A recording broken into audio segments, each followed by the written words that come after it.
What's up, guys, and welcome to our final, just singular episode, long discussion of The Mandalorian Season 1. The final one. Well, I want to do like a full season sometime next week and just discuss how we think the whole thing went. But this is just for Chapter 8, Redemption.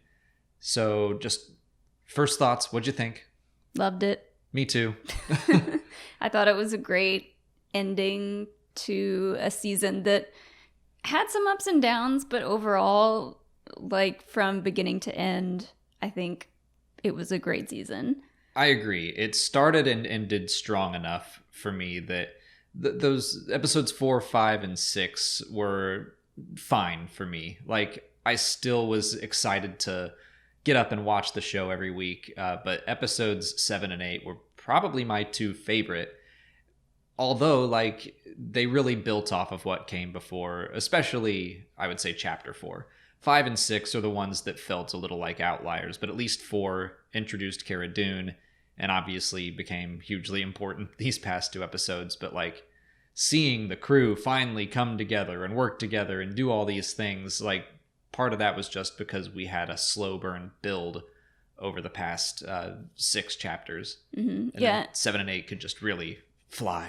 The only thing that I know I kept mentioning in these breakdowns that we didn't get was more information on Baby Yoda. I mean, I guess we kind of got it through Queel when he's like, this looks grown, not manufactured. And I was like, all right, I guess I'll take that. Yeah, they more ruled out things, just like, it's not a clone. Yeah, we just still don't know why Moff Gideon wants it so badly and what he's going to do with it.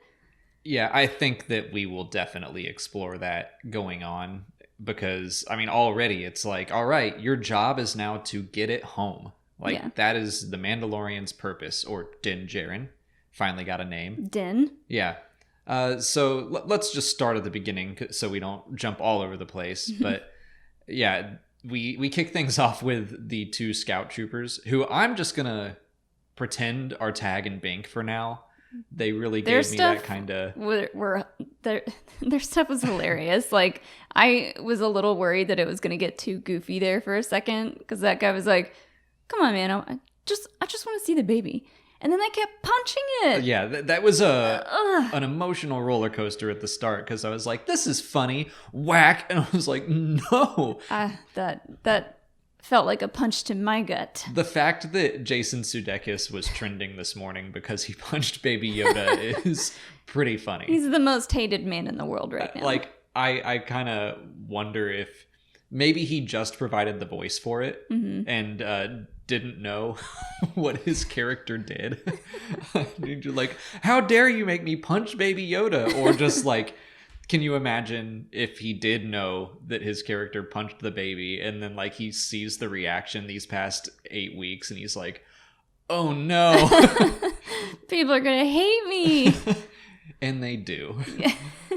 But yeah, like there were just so many fun little things in that conversation. And then the target practice is like, it's such fan service, fan jokey, but I don't know, it was fun. And but they did well. I didn't see it really as fan service because, like, it came out of nowhere. They weren't just like, "You want to do some target practice?" Like, he just starts doing target practice on this thing that's not that far away, and he keeps missing. And the other guy turns and like tries his gun, and then he's like shaking the gun, like, "Is something wrong with this? Why are we so bad at this?" That's kind of I don't know if it's a joke or just a reasoning behind why stormtroopers can't hit anything. It's like, it's because they don't have very good weapons and they're not calibrated well. And I think that's one of those, like, okay, you're looking too deep into this. But I appreciated him, like, questioning it. Also, like, the masks. I remember in one of the visual dictionaries, maybe for Force Awakens, it talked about the First Order masks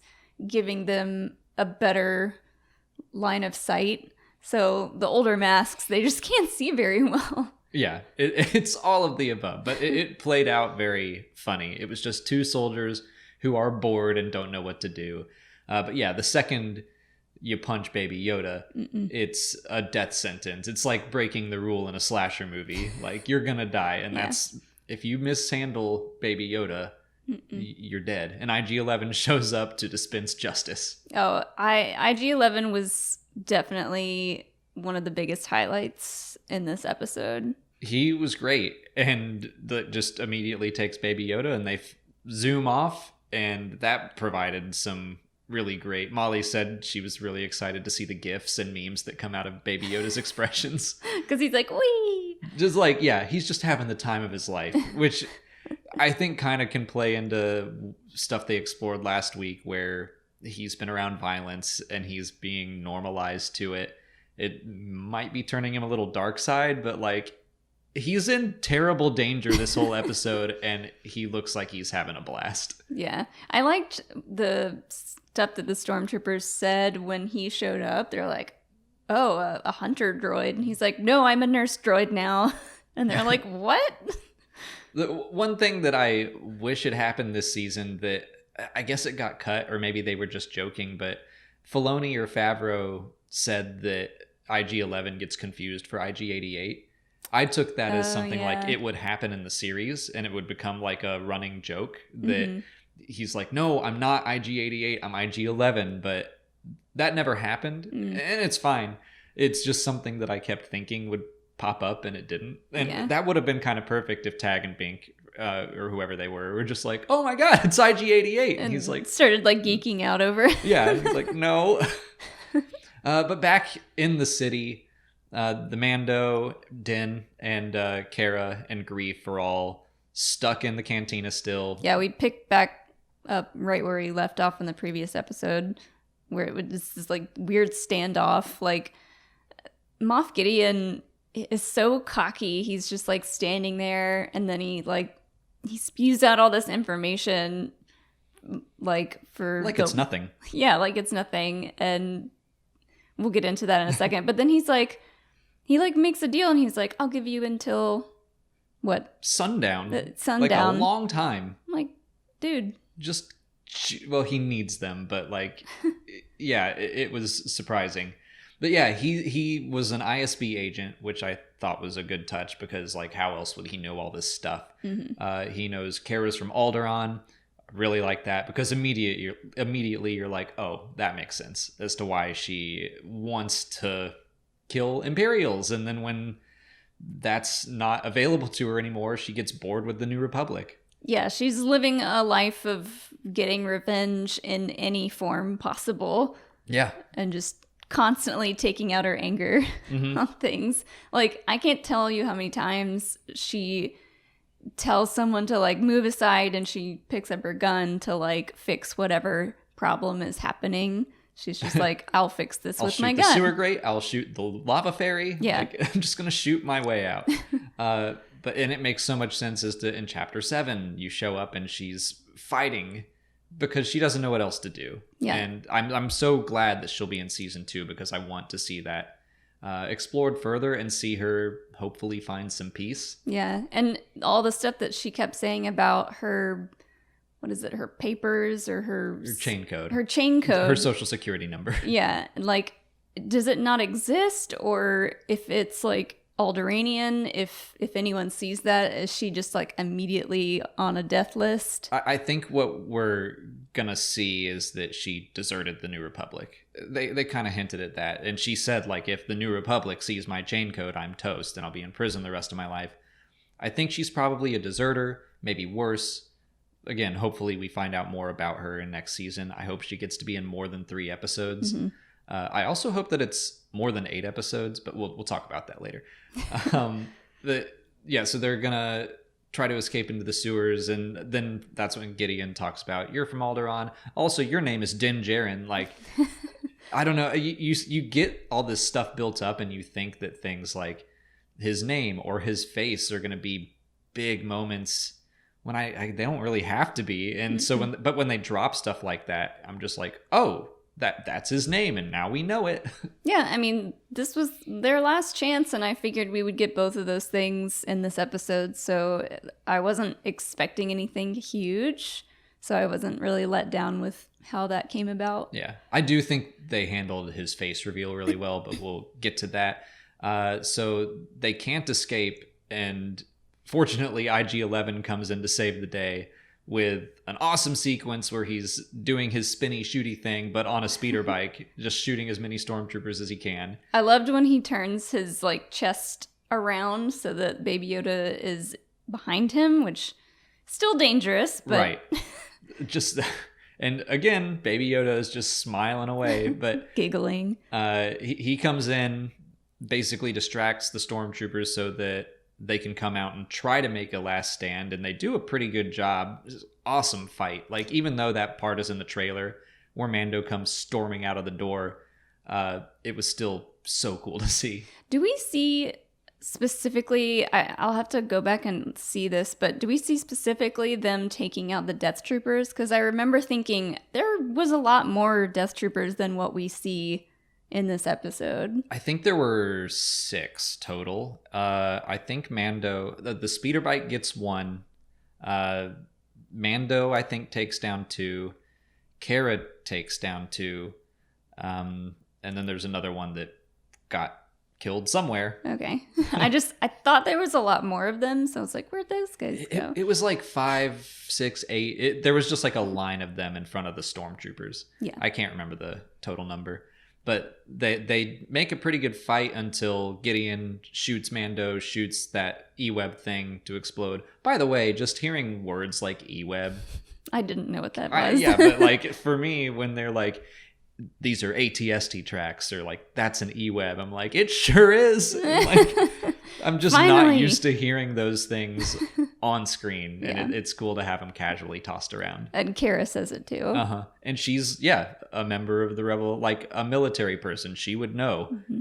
And then Gideon is also like giving you the history of E-Webs. Just like, what is this? This is wonderful. Again, his character is just like so, I don't know. Cocky's a good word for Cocky is the only word that's coming to mind right now, but he's just like, I'm going to win this. I'm going to get the baby. Here's my large weapon and some info about it. You probably have heard of it, and it's going to destroy you. So they get back into the cantina, and at this point, Din is hurt real bad.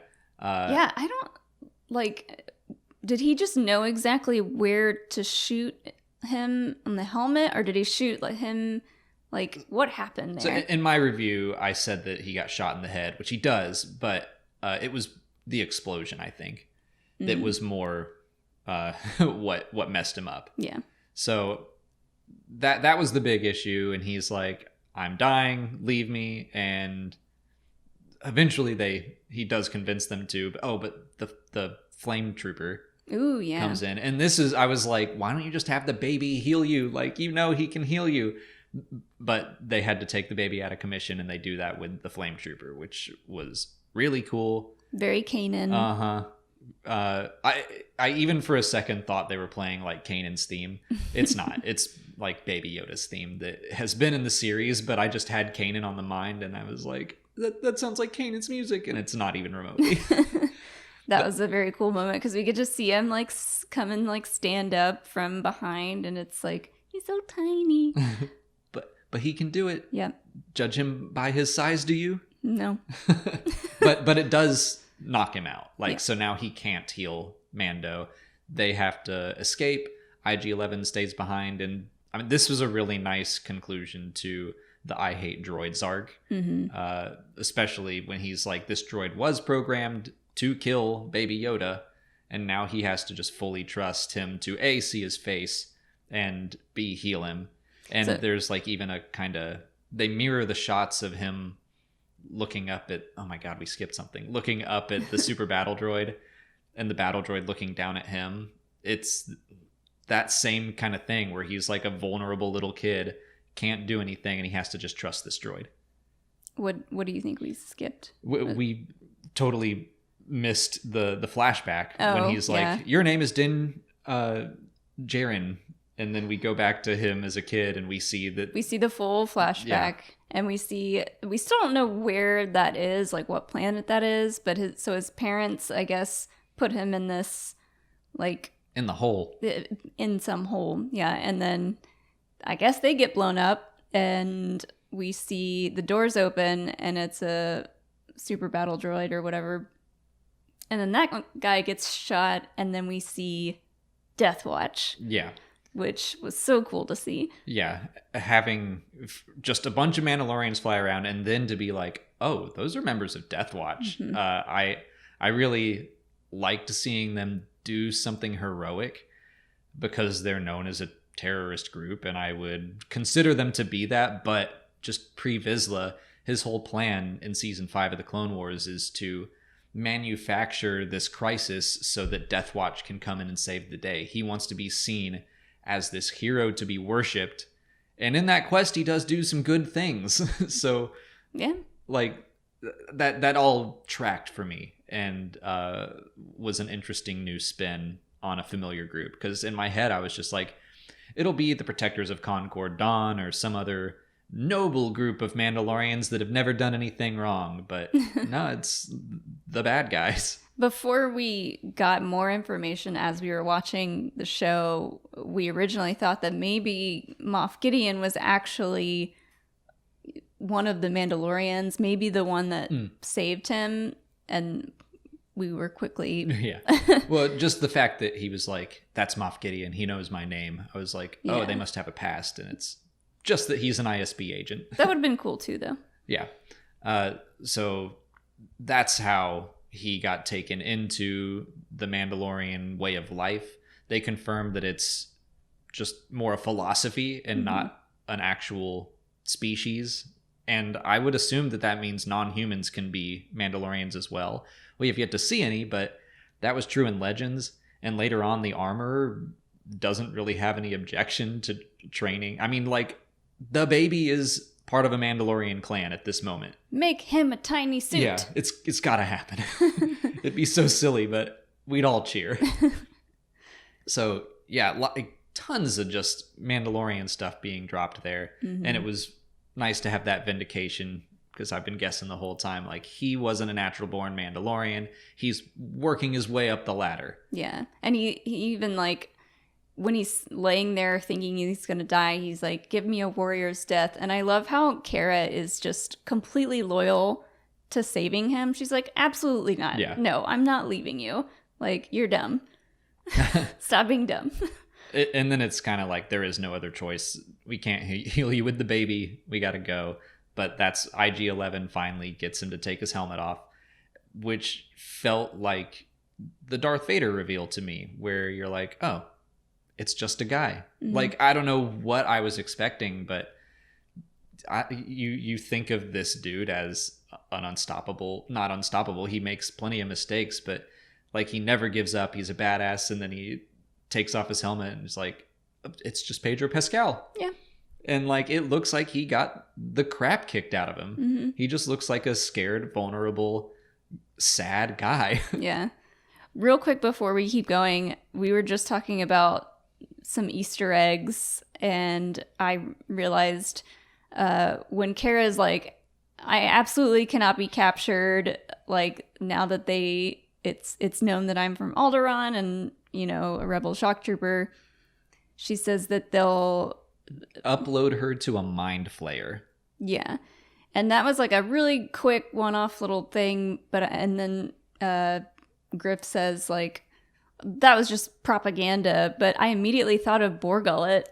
I that hadn't crossed my mind. I was thinking of a different kind of interrogation, but I like I forget what their species. They're like boars of some sort of species, but yeah, basically Borgullet. Yeah, and they feed off of feelings, and they basically ruin your mind. So yeah, they would have used that on her to get information about, I guess, more rebel related things. The whole uploading thing, I don't know what that means, but I think that's a much better guess than mine, which was just kind of like a force interrogation. I like the Borgullet theory. Anyways. So IG-11 heals Din, and they get back into the sewer. They catch up with everyone. With his back to spray. Yeah. Just like a little... They didn't fall far behind it's at like all. It's like a Tide pin. It's like he was gonna It's a die. very, very important Tide pin. He was willing to die just to not show off his face. And he's like, no living thing has seen my face in 30 years or whatever. I'm like, dude, you took your helmet off in front of all those kids.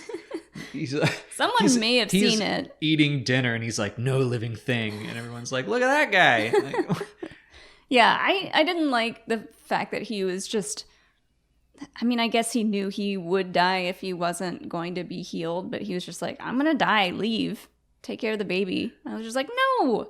I think it's just he's a fanatic about these rules. And we still aren't clear on how they all work because obviously we've seen plenty of Mandalorians take their helmets off. I do think they'll get into that, especially with Filoni involved. Mm-hmm. But like, that's how stubborn he was. And then he had to bend the rules to let a droid see his face. I just think that there are different levels of like how seriously they take the creed itself. And like later when the Smith lady like calls the jetpack the rising phoenix, it's a little much. It's a little extra. So yeah, that just the fact that he was that stubborn about it. I think this is probably something that's come along after the Great Purge, and they're like, we have to do this to survive. This is probably something that they did way back when, but then Satine came along and made them all pacifists and really changed how they operated. So I think they're probably falling back into old ways after a lot of them were wiped out. Yeah, but it was just such an important moment. The fact that IG-11, the droid, is the one to take his helmet off and heal and like basically save his life. So yeah, and from that point forward, best friends forever. Yeah, I feel like Din just becomes best friends with everyone he meets, whether he wants to or not. Just can't help it. That's why Kara is like so loyal to him. I think she just like, this guy's the best. Like we could just take on the world together. Yeah. So I wonder if this will be kind of a running thing. I'm thinking of like the show Chuck, or some show where someone has a secret, but then slowly over the course of the show, more and more people learn about it. And it's kind of a little mini event. So maybe he'll be taking off his helmet more and more. I hope so, because I'd like to see Pedro Pascal like actually get to do some stuff and show his face off, but we'll see.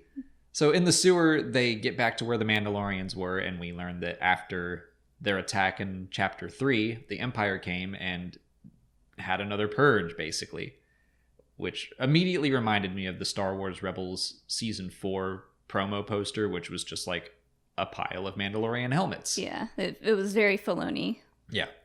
And the Armorer is still alive. She's basically melting down all the Beskar and salvaging what she can.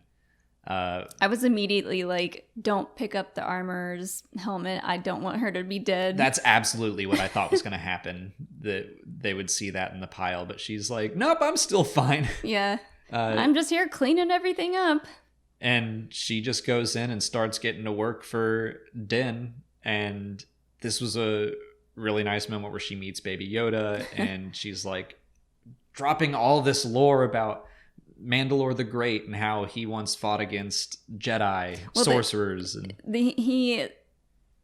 She asks about like, oh, is this what you came here for, your bounty or whatever? And then they talk about, oh, he's good, but he's got these weird powers. And she's like, oh, I know about that stuff. And yeah, and then she goes into the Mandalorian War, and she mentions the Jedi and says that like they weren't all their enemies. She says that Baby Yoda is not an enemy. That the Jedi as a whole, they were their enemies, but that war is long since past. It's like one Force user isn't your enemy. Yeah. And clearly he's saved your life before. So here's a Mudhorn. Yeah. Oh, yeah. Before we were like, oh, the Mudhorn's totally going to be his signet. And then that didn't happen. But then it did. It did. And we were like, oh. She only put it on like half of his shoulder though. So I'm like, maybe he'll get a second signet of Baby Yoda. We did think for a second, like, is this going to be a tiny Baby Yoda signet? And then I was like, he's going to get made fun of if that's on his shoulder. What is that? Like, it's little Baby Yoda waving and smiling. With his little 3 fingers. But I love, she goes, you are a clan of 2, which is adorable. And she's like, you are his father until you get him back to where he came from. So like now that's what the rest of the show is going to be about, I guess, is exploring the galaxy until you can find Baby Yoda's home planet, and I get Yoda's home planet. Well, he's like, am I to train him to like be one of us? And she's like, no, find his home. Take him home. But I like that she didn't object to, she wasn't like, no, he's not a Mandalorian or a human or whatever. She's like, no, he's too young, and clearly like he ages way too slow, that it would be too dangerous for him. So the creed says you take him back to his people. And that's going to be interesting. And I'm like a little worried about that, just because I like the mystery of Yoda's species, but I think that this can work. And I like the idea of they're not just going to write a quick comic about it's not like in a visual dictionary or something. Like, Din is going to have to earn all of this. Yeah. And like, we'll all get to learn things bit by bit. I think that'll work a lot better than I guess what I would imagine this would be. So I'm pretty excited about this. Yeah, and it's definitely not going to be easy. I mean, no one knows anything about the species, where they're from. So literally no one, not even Star Wars nerds. Yeah, yeah. Only George Lucas, maybe. So yeah, he gets the jetpack. So yeah, he gets his signet. He gets his orders. Then he gets his Rising Phoenix. Yeah, and then she says, like, she gives that to him and asks if you had any training, and he says yes, a little bit. And then she's like, now you're complete. I thought that was an interesting line. Yeah, I guess that's the last step, which part of me is like, did he get this because it's like a time of desperation? Yeah. It's like a real quick, like, here you go, you're a full-on Mandalorian now. Yeah, I feel like she said that, but like he's not going to accept that he's complete. Probably not. For a while. That just seems to be his way. He's so stubborn. Yeah. He's going to beat himself up about taking his helmet off so he wouldn't die. Mm-hmm. And she said something about like, don't use it until you're comfortable with it, or like it'll listen to you. Yeah, I need to re-listen to that. Like, it won't listen to you until something happens, but like it listens to him fine later. Yeah. But they leave, and then stormtroopers come to surround her, and I was like certain she was about to just die, that we would cut back to our heroes and they'd hear blaster fire and be like, no. But she just like wails on him. She's like sitting there holding just her tools, and then she just, I don't know how many there were, but she kills all of them. One of them she tosses into like the melting furnace thing. That was brutal. And that got a scream out of both of us. Yeah. But like an excited one. And when the hammer takes that guy's helmet and just like cracks it into pieces, that was so cool. That's another shot. I haven't talked about this in a while. That's another shot that was in the teaser that they showed at Celebration that looked weird. And I was like, this feels off. And then the shot of her with just the helmet being smashed. They even made it look like the Mandalorian did it. But then, like, in context, fully edited together, it works so well. Mm-hmm. So she's alive and well, and I hope they run into her again, because she's awesome. She's going to stay there and keep down the fort and keep melting. I guess, I don't know where else she'd go. Like, in chapter 3, when they're like, you need to relocate the covert, I thought they were going to get on that really fast, and they just didn't. Yeah. It's like in Star Wars Legends, the Rebel Alliance stayed on Yavin 4 for like a long time. And it was like, guys, everyone knows where you are. But they get to the lava fairy.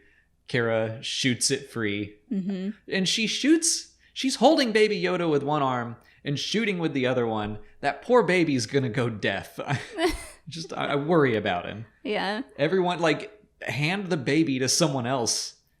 Get him at a safe distance, and then fire your loud gun. Yeah, and we get another small, quick moment of humor from IG-11 where he's like, be careful, or watch your step, it's molten lava. And Kara's like, yeah, thanks. Yeah, no duh.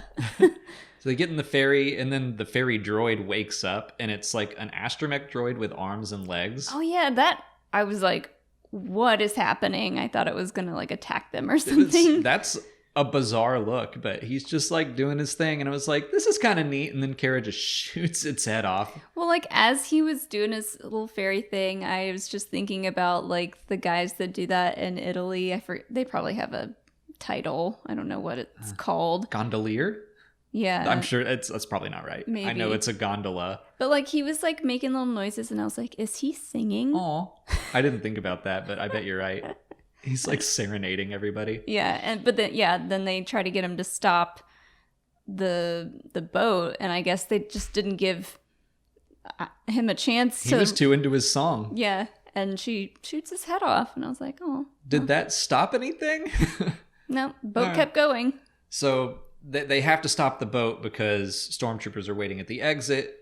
IG-11 is like, the only way we're getting out of this, or the baby's getting out of this, is for me to go self-destruct, which we called that back in episode 1. We were like, that is for sure gonna come back. Yeah. That's the Chekhov's gun rule. Like, if you put a chest bomb in a droid in Act 1, it's got to detonate in Act 3. So. And we figured it would be, he would sacrifice himself. You called that. To save everybody. So he's saying he's going to do that, and immediately, like, Din is, no, don't do it. And yeah. He's like, we need you. And he says something like, you are sad. Don't be sad. Don't be sad. I'm not sad. Immediately he's like, what? No, what? I'm not sad. Tears coming down his helmet. I don't care. Whatever. It's whatever. You're just a droid. That was funny. And he's like, I'm a nurse droid. I can like scan your voice. I know you're sad. So he trudges off into the lava. Oh, it was a very Terminator moment for me. Yeah. I'm surprised he didn't give a little thumbs up. Oh. He explodes and gets rid of all the stormtroopers. That, I will say, I'm bummed with. Like, I just really liked the character. I'm excited. It's the same as Queel. Like, we finally got everyone together, and then some of them are dropping off. And I want time to get attached to these characters. So I'm so glad that Kara is still around. Yeah. Grief too, but mostly Kara. And so, like, hopefully we still... Like, I don't want every adventure in season 2 to be like, here's a new cool character. Bye forever. Yeah. Like, I want to keep building this roster of allies. Well, I thought it was interesting, like the way he had to handle going back to his original security protocol. But he was like, you have to tell me that the baby will be safe, because that's right now I'm programmed to protect the baby. And he does. And then after that, he goes back to his original programming and blows up all the stormtroopers. So including himself. Yeah. They get outside, and then Moff Gideon shows up in his TIE fighter. And for as bad as he wants this baby, he is being pretty careless, just shooting a TIE fighter at it. Oh, yeah, I didn't think about that.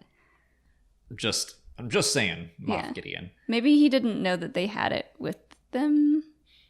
That's possible. No, I think he saw IG-11 show up with it. So I would assume that he knew. Whatever. Who knows how that guy's brain works? Yeah, maybe he too is like dead or alive. Maybe. Yeah, because we still don't know what the end game for Baby Yoda is, but he's coming to make another pass, and that was the biggest laugh of the episode. Is Grief going, make the baby do the magic hand thing. Do the magic hand, baby. And he just Baby Yoda's like, okay. He just waves at him. I just figured he was like waving back. Yeah, me too. So then Din slaps on the jetpack, and it works fine. Like, they kind of set up something where it's like, you might not be able to use this for a second. And he's like, nope, I got it. Yeah, that was such a cool takeoff too. He just like shoots straight up into the air, and like, I know we saw parts of this scene in the trailers and stuff where he's like on top of the TIE fighter. The TIE fighter. But I had completely forgotten. I was so like into this episode. I was like, oh yeah, this happens. Yeah, so he gets onto the TIE fighter, he plants some bombs on the wing, but like in true Mandalorian fashion, it's not going smoothly. Like, he drops a bomb, and it's like, I just still appreciate that he's not the perfect action hero, that he just keeps making mistakes, and he's just doing his best to be a single dad. Well, yeah, and it is like the first time he's used the jetpack, and probably the first time he's ridden a TIE fighter. And, you know, Moff Gideon's doing some, like, spinny moves to try to get him off, but ultimately he ends up getting a bomb planted on one of the wings and blowing it off. And then it crashes, and then he just comes to a landing, and...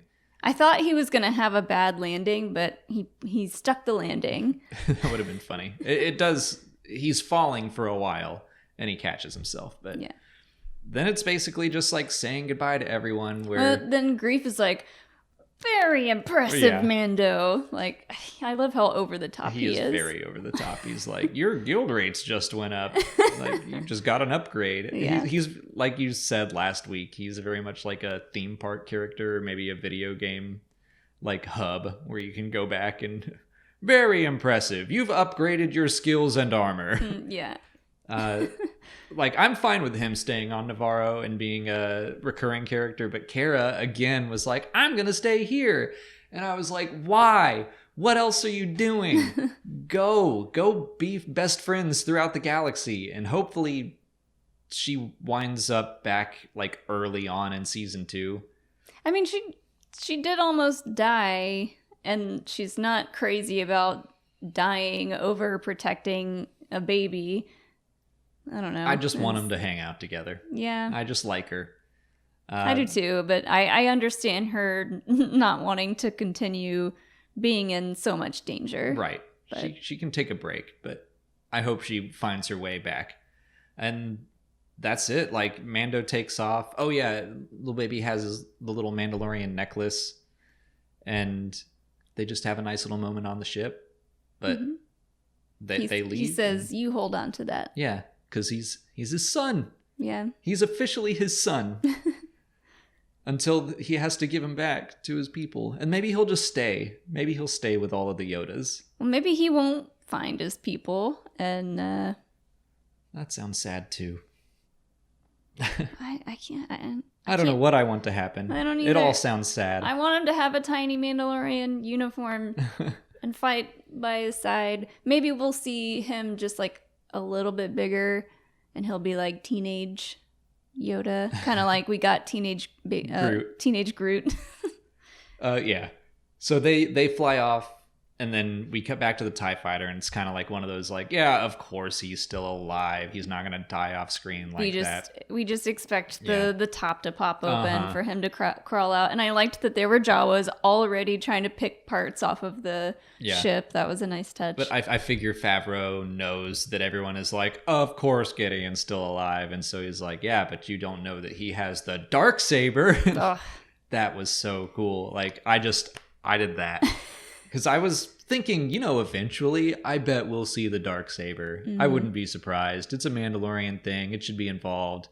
Wasn't expecting it in season 1 at all. And definitely not in the hands of someone like Moff Gideon. Yeah, I was expecting that maybe Bo-Katan will show up in season 2 and she'll still have it. But no. And we never found out who that character was exactly at the end of the Gunslinger episode. I forgot to mention that in my review, and I'm gonna just guess that's Gideon.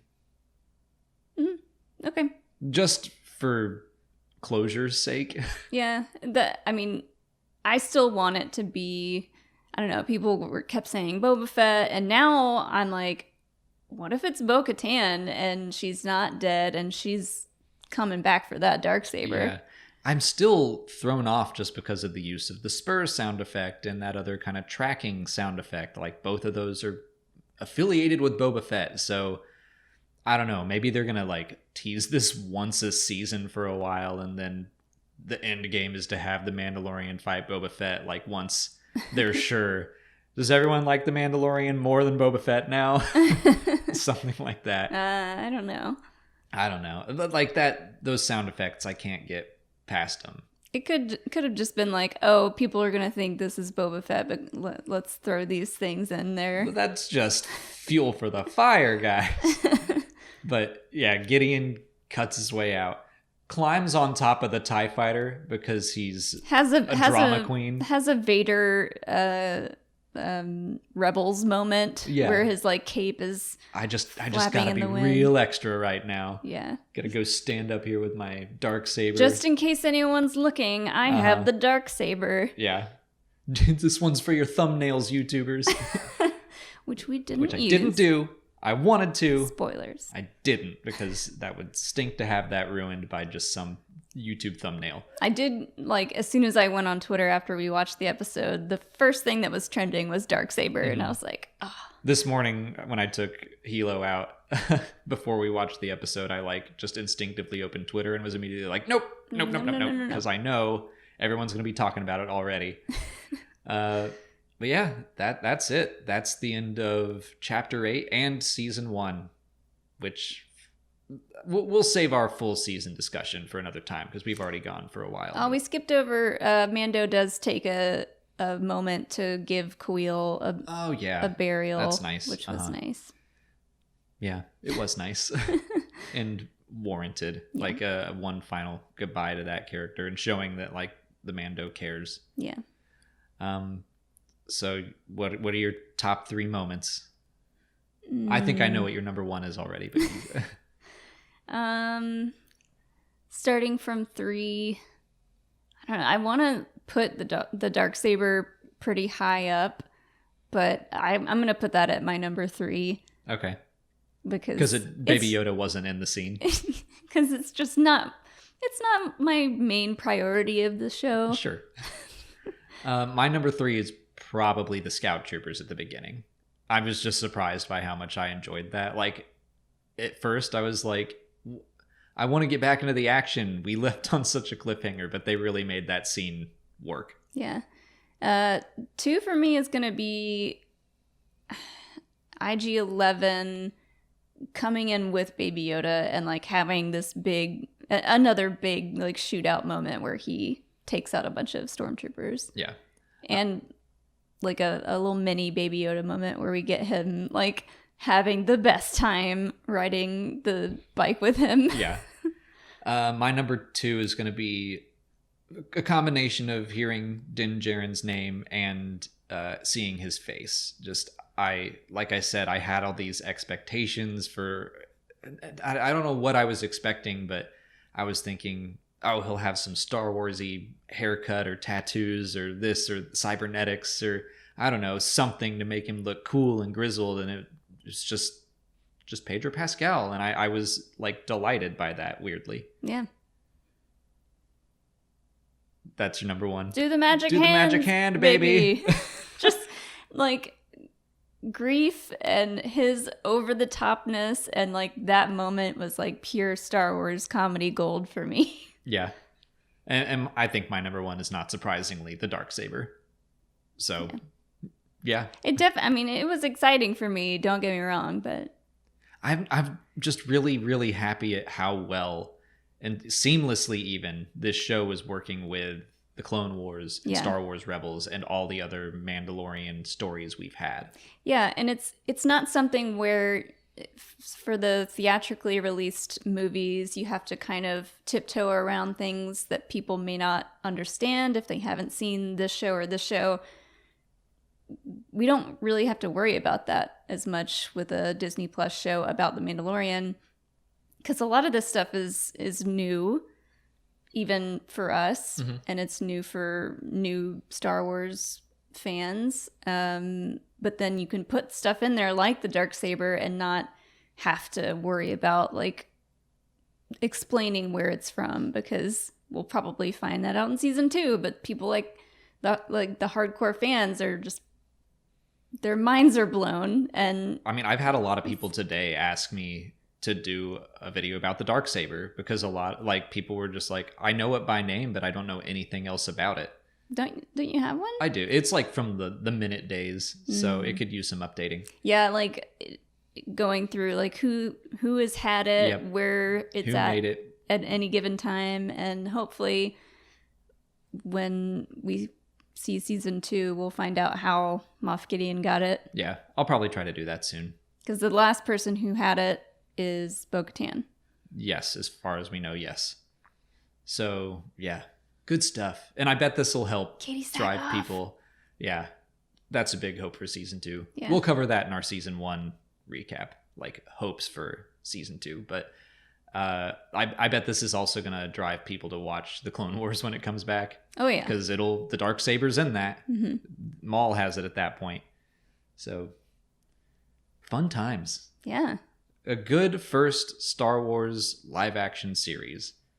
I'm very excited for the other 2. I think we're probably going to see The Mandalorian season 2 before Kenobi or Cassian. But yeah, I haven't heard anything about filming for Kenobi.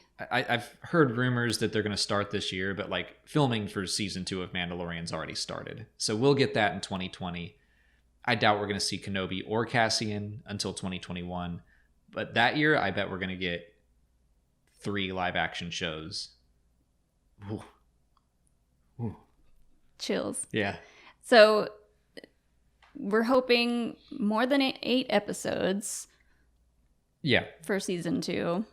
I'm thinking 10 at least. I don't know. It depends. Like, how much bigger do you think their budget's going to be for season 2? I don't know.